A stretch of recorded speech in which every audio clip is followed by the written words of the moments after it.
உள்ளமே உன்னை சாய்த்து கொண்டு உந்தன் கூந்தலில் மீன் பிடிப்பேன். வெண்ணிலவே உன்னை தூங்க வைக்க உந்தன் மேலுக்கு சொடுக்கெடுப்பேன்.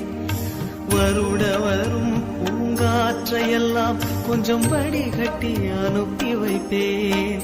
என் காதலின் தேவையை காதுக்குள் ஓதி வைப்பேன்.